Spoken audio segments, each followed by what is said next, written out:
Տիրոջը, որ միալա մեր Աստվածը, փառք իրան։ Իրապես նա կանչեց մեզ, որովհետև մեզ հետ ինքը ամեն մեկիս հետ նպատակ ունի։ Իր նպատակները ժամանակավորի համար չեն, այլ հավիտենականի։ Գիտեք, եթե մի կազմակերպություն մեկին աշխատանքի ավերցնում, գիտի, որ դա ժամանակավոր է, եթե ուրիշ բան չլինի, այդ մարդը պետք է թոշակի անցնի, բայց Տերը մեզ կանչելով, մեզ հետ աշխատանք կատարելով, գիտի, որ այդ ամենն անում է հավիտենության համար, և չի վերջանալու այն օրերը, որ ինքը մեզ հետ մենք էլ իր հետ պետք է հաղորդակցվենք։ Այսօր էլ ես մի հատ թեմա ունեմ, որ ուզում եմ մեր թեմայի մասին խոսեմ։ Մատթեոս ավետարան 18-րդ գլուխ 21 խոսքից։ Այն ժամանակ Պետրոսը նրա մոտ գալով ասեց. Տեր, քանի անգամ եթե իմ եղբայրը ինձ դեմ մեղք կանե, ես ներեմ նրան, մինչև 7 անգամ։ Հիսուսը նրան ասեց. չեմ ասում քեզ մինչև 7 անգամ, այլ մինչև 70 անգամ 7։ Գիտեք, որոշ քարոզիչներ, որոշ մարդիկ սենց են ասում, օրական 70 անգամ 7-ը, այս խոսքի մեջ օրականը գրված չի։ Օրականը գրված է մի ուրիշ տեղ, որտեղ մենք կմոտենանք դրան։ Այսինքն, եթե մի եղբայր մեկի դեմ անընդհատ մեղք է գործում, Պետրոսի մոտ հարց էր առաջացել, բայց ինչքան կարելի է ներել։ Գիտեք, մենք մարդիկ ասում ենք, դե հերիք այլի համբերության բաժակը լցվեց։ Ներել եմ, էլ չեմ կարում ներեմ։ Եվ նույն իրավիճակը Պետրոսի մոտ էր, Տեր, բա քանի անգամ ներեմ։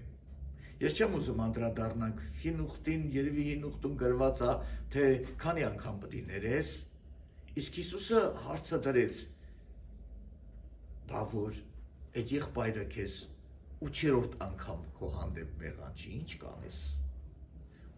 Բա 9-րդ անգամ, 10-րդ անգամ, այսինքն ասավ, դու պետք է ներես։ Գիտեք, ստեղ, երբ որ Հիսուսը խոսում էր, Մատթեոսը գրի առավ, որովհետև գրված է, որ և Սուրբ Հոգին ձեզ կհիշացնի այն, ինչ որ առաջուց ես ձեզ ասացի։ Եվ այս նույն Սուրբ Հոգին հիշացրել էր Մատթեոսին, որը գրել է այս խոսքը Սուրբ Հոգով։ Այս պատմությունը։ Հիսուսը դրանից հետո մի առակ ասավ, առակին կանդրադառնանք հետո։ Ստեղ մի բան պակասում է, գիտեք, ստեղ ինչ որ ներկայացրեց Մատթեոսը, ասում է, եթե եղբայրդ քո դեմ մեղանչի, անկախ նրանից, ինչ իրավիճակ որ լինի, դու ների իրան։ Նույնիսկ ոչ 7 անգամ, այլ 7 անգամ 70։ Եկեք մենք տեսնենք, թե Մատթեոսի ավետարան 6-րդ գլուխ, երբ որ Հիսուսը աշակերտներին սովորեցնում էր աղոթել։ Աղոթքի մեջ մի սենց խոսք կա մեզ ծանոթ, որ մենք միշտ սրա մասին աղոթում ենք։ Մենք այս խոսքերով դիմում ենք Տիրոջը, 12-րդ խոսք։ Եվ թող մեզ մեր պարտքերը, ինչպես մենք ենք թողում մեր պարտապաններին։ Մի ուրիշ տեղ ասում է, և ներիր մեր մեղքերը, ինչպես մենք ենք ներում մեր պարտապաններին։ Գիտեք, սենց մի բան կա, 14-րդ խոսքում սենց մի բան ասում, որովհետև եթե դուք մարդկանց իրանց հանցանքները թողեք, ձեր երկնավոր հայրն էլ ձեզ կթողե, իսկ եթե դուք մարդկանց չեք թողել իրենց հանցանքները, ձեր հայրն էլ չի թողիլ ձեր հանցանքները։ Գիտեք, ստեղ խոսում է մի բան, ինչ որ ներկայացրել է Մատթեոսը, որ Հիսուսի խոսքերն են, որ եթե դու ներող անձնավորություն ես, դու ներված ես, միշտ հարց առաջանում, Աստված ինձ ներել է, իմ մեղքերը թե չէ։ Քննիր քո սիրտը։ Եթե դու ներել ես մարդկանց, Աստված է քեզ աներել։ Եթե դու չես կարողանում ներես մարդկանց, ուրեմն բարձ դրա պատասխանը կա, որ դու դեռ ներված չես, որովհետև մենք ամեն օր այս աղոթքը աղոթում ենք այս խոսքով. Տեր, ներիր իմ մեղքերը, ինչպես ես եմ ներում մարդկանց, բայց դեռ գրված է ընդհանուր մարդկանց։ Ուզում եմ, որպեսզի մենք լավ ճշմարիտ մոտեցում ունենանք, որովհետև իրավիճակը գալիս, որ մենք ուզում ենք ներենք, հաջորդ անգամ, անցած անգամ ես այդ մասին խոսացել եմ, ուզում եմ ներեմ, բայց չեմ կարողանում, ինչն է պատճառը։ Ղուկասը այս մասին սենց է գրել, Ղուկասի ավետարան 17-րդ գլուխ 3-րդ խոսքից։ Հիսուսը ասավ իր աշակերտներին, զգուշ կացեք ձեր անձերին։ Ինչու՞մ էր Հիսուսը ուզում զգուշացնել աշակերտներին։ Ինչու՞մ զգուշանան։ Միջև այդ ասում է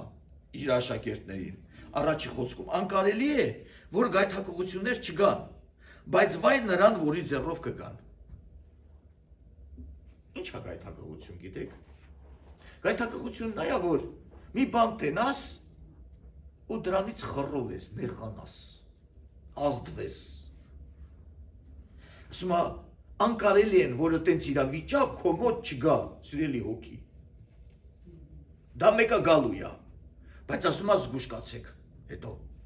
որ այդ բանը գալուց դու ճիշտ դիրք բռնես։ Եվ ասում է, ավելի լավ է այն մարդուն, որ գայթակղեցնում է, նրա վզից էշի ջաղացի քար կախեն ու ծովը գցեն, քանց թե այս փոքրերից մեկին գայթակղեցնե։ Ծանր բան, որ ավելի լավ է մարդուն գցեն ջուրը խեղդվի, մեռնի, քանց թե նա որևէ մեկի գայթակղեցնի։ Գիտեք, եւ սրա մեջ էլ է ասում, որ ով հոգի, զգուշ եղիր, որ քո ապրած կյանքով, քո վերաբերմունքով, քո շփումով որևէ մեկին չգայթակղեցնես։ Ավելի լավ է դու մեռնես, քան թե գայթակղեցնես մեկի։ Խոսքը սենց է, ինչու։ Բայց ասում է զգուշ կացեք։ Զգուշ կենալը ձեր անձերին ասում է զգուշ կացեք։ Ինչու համար զգուշ կացեք, որ որևէ մեկին չգայթակղեցնես, եւ գայթակղվողին էլ ասում զգուշացիր։ Այս խոսքի շարունակությունն ասում է զգուշ կացեք ձեր անձերին, եթե քո եղբայրը մեղանչե քո դեմ, թող եղբայրը թող զգուշ մնա, ես ինչի զգուշ մնամ։ Սա գիտեք, մեծ խորը իմաստ ունի զգուշ կացեք, որ հնարավոր է, որ քո եղբայրը քեզ քո դեմ մեղանչի, դու զգուշ մնա։ Զգուշ մնալու պատճառներից մեկը նա է, ինչից զգուշանալ, որ հանկարծ դու նրա նման չվարվես։ Եթե ինքը բամբասել է, դու էլ չբամբասես։ Եթե ինքը չարախոսել է, դու էլ չչարախոսես։ Զգուշ մնա, որպեսզի ինչպես ինքն է արել, մեղ գործել քո հանդեպ, նույն մեղքը դու չգործես իր հանդեպ։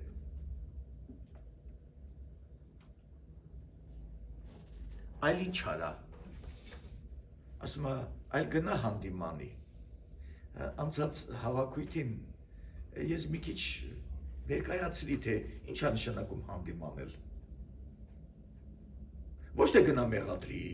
գնա սաստի, այլ գնա ամոթի բեր, ամոթանք դու, եղբայր, ամոթ չի, ինչ ես նման բան անում։ Եվ նման կերպ հնարավոր է մարդուն շահել։ Իսկ եթե մեր դեմ մեղանչած մարդու նկատմամբ մենք էլ ենք մեղ գործում, նույնը իրան անում, ասում է զգուշացիր։ Լսեք ինչ ասում։ Եվ եթե ապաշխարե, ներիր նրան։ Դուք տարբերությունը զգացիք, Մատթեոսի մեջ ինչ է ասում։ Ղուկասի մեջ ինչ է ասում, Ղուկասը ինչպես է գրել։ Եվ ասում է, ներիր նրան, եթե ապաշխար է, ներիր նրան։ Եթե է դնում, իսկ եթե չապաշխարի։ Գիտեք, մենք մարդկանց ասում ենք, դու պարտավոր ես։ Գիտեք, եկեղեցում ստիպողականություն չկա, մարդը ազատ է։ Դու կարող ես ներես, կարող ես չներես, բայց ներելու համար ինչ է պետք։ Շարունակությունում ասում է, եթե օրը 7 անգամ քեզ դեմ մեղանչե եւ 7 անգամ քեզ մոտ դառնա եւ ասե, ապաշխարում եմ, ներիր նրան։ Գիտեք, որ սկզբից ասում է, զգուշ կացեք ձեր անձերին։ Ասում է, զգուշ կացի, միգուցե քո եղբայրը կգա ներողություն կասի, բայց դու չկարենաս իրան ներես։ Սա սարսափելի բան է։ Զգուշ մնա, որ կարենաս ներես։ Ինչ է ասում, եթե օրը 7 անգամ եղբայրդ կգա քեզ կասի, ապաշխարում եմ, ներիր ինձ, իրան ներիր։ Ինչ է կատարվում։ Մարդը գալիս ասում, ապաշխարում եմ։ Գիտեք, ապաշխարություն ինչ է նշանակում։ Ափսոսանք կատարած գործերիդ, հրաժարվել անցած գործերից։ Եթե ես մեկի հանդեպ մի վատ բան եմ արել, չարախոսել եմ, ինչ-որ բան եմ ասել, եւ մարդը գիտի չի կարողանում ինձ ներել, այդ մարդուն բուժելու մի ձև կա։ Դու պետք է բուժես ոչ կողքինդ։ Դու պետք է ասես, ապաշխարում եմ, ես սխալվել եմ, որ այդ բանն արել եմ։ Այդ ժամանակ ներում կգա։ Գիտեք, ես առակը չկարդացի, հիմա անդրադառնանք այն առակին, երբ որ Մատթեոսն է գրել, այդ խոսքերից հետո։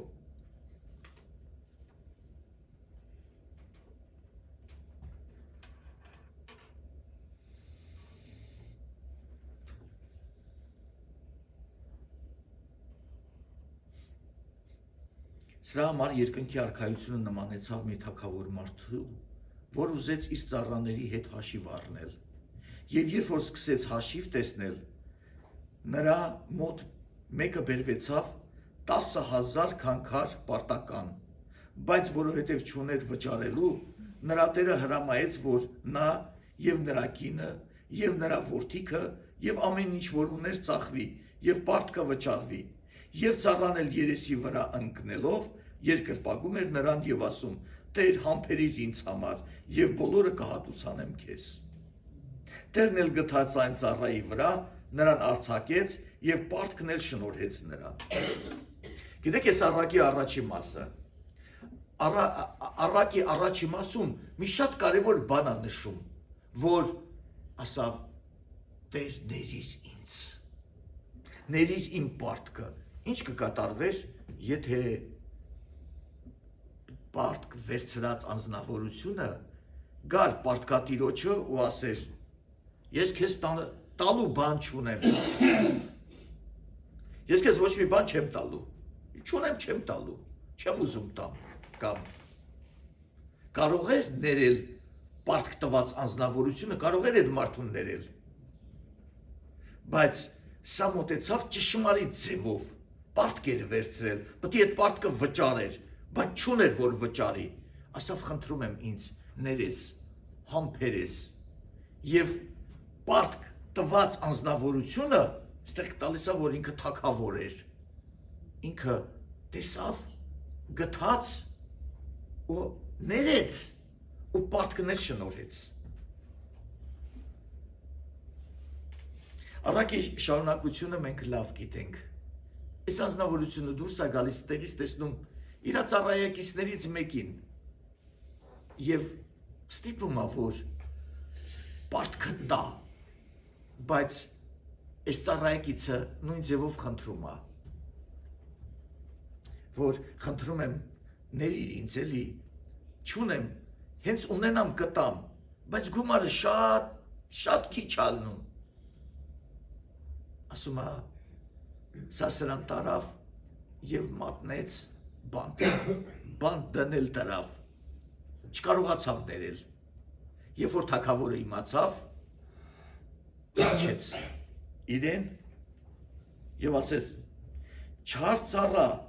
ես այն բոլոր պարտքը շնորհեցի քեզ, որովհետեւ դու աղաչեցիր ինձ, պետք չէր որ դու էլ քո ծառայակցին ողորմեիր, ինչպես որ ես քեզ ողորմեցի»։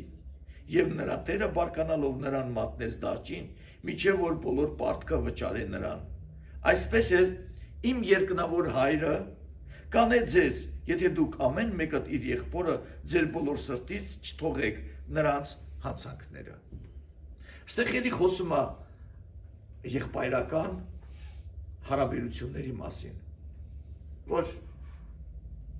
լինում են դեպքեր, որ մենք մեկս մեկու պարտական ենք մնում, բայց ինչպես են կարողանում ներել մեկս մեկու։ Ներելով ներվում ենք, չներելով չենք կարա ներվենք։ Դրա համար պետք է որպեսզի ամեն մեկս քննենք մեր սրտերը, ամեն մեկս քննենք մեր սրտերը, տեսնենք մենք ներում ենք մեր դրացին, մեր եղբորը, քույրիկին, թե չենք կարողանում։ Թող Տերը օգնական, ես վերջացրի։ Բերենք այս առումով աղոթք անենք, թող Տերը օգնի, թող Տերը մաքրի, սրբի, դա այն օրհնությունը, որպեսզի առաջին հերթին մենք զգուշանանք մեր անձերի համար, կարողանանք ներողություն խնդրել մեկս մեկուց, իսկ ում որ ներողություն են խնդրում, կարողանա ունենա ուժ եւ կարողություն ներելու ներողություն խնդրածին, ամեն, ամեն։